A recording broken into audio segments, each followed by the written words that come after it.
I mean, I did pretty well in school, so that's fun. In terms of overall GPA, I didn't have one, but in terms of ATAR, which is the Australian equivalent of 99.45, if I remember correctly, I had a 99.95, which is decent. I state ranked French extension, which was also, I think, cool because I like people who speak other languages. Did a lot of music, play violin, organ, sing. I used to teach people music. I did a lot of tutoring with that. I was a big runner.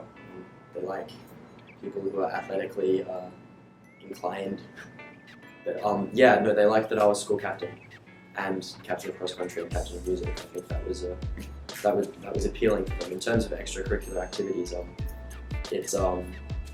they always like if you can demonstrate that you were committed to them by leading them. So I did the ACT instead. I got 35 out of 36, I think. And then I did a couple of SAT subject tests. I got 800 in English literature and I think 760 or 780 in Latin, I can't remember. Well, first off, I think one of the core things is to do well in academics. I'm not from the US, I don't have a GPA, but from the UK school systems, that'd be GCSEs and A-levels. I got all A's and A stars in my A-levels. With the SAT, I can't remember exactly what score I got, but I know I got above 700 on every section. So that's, I think that's all that matters really, as long as you're sort of above that threshold. Definitely extracurriculars. One of my main passions, especially during the end of school, was academic research in the social sciences. So in the UK, we have Cambridge University and Oxford, and they often run essay competitions based on certain subject areas that interest you. So I entered one at Jesus College, Cambridge, I believe, on whether the UK should repeal the Human Rights Act, and I won first prize in that competition.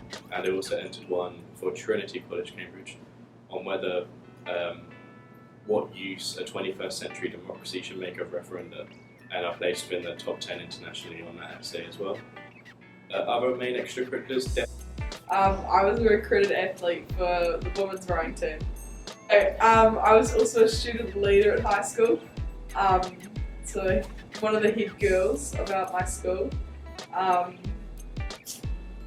That probably played a big part. Well, the big part was the rowing. That really, yeah. Often the coaches contact you directly. So for me, this was in the form of a letter, inviting you to then contact them. Otherwise, you can also just contact the coaches through the websites and fill out like a recruiting questionnaire, which asks you for like your height, your weight, your erg times. Like, it's just a transformative experience of growing up on a dairy farm in New Zealand.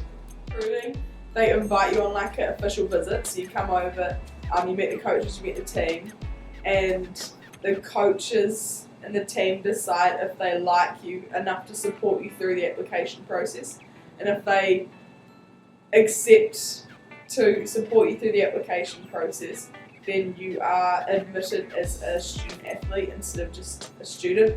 And so the admission panel, I believe, is a wee bit different. And so, but you can still also not get in, even if the coaches have said yes, the admissions might still say no. So I found out in the end of January when I received my likely letter that I was in. My reaction was muted, yet still happy. I had to be on a plane in a couple of hours because I was flying out of the country. So I told my parents, they were very excited. I was very excited as well. Really just a really fantastic thing. So the UK's on a massive time difference, well not a massive time difference, but quite a time difference with the US on the East Coast.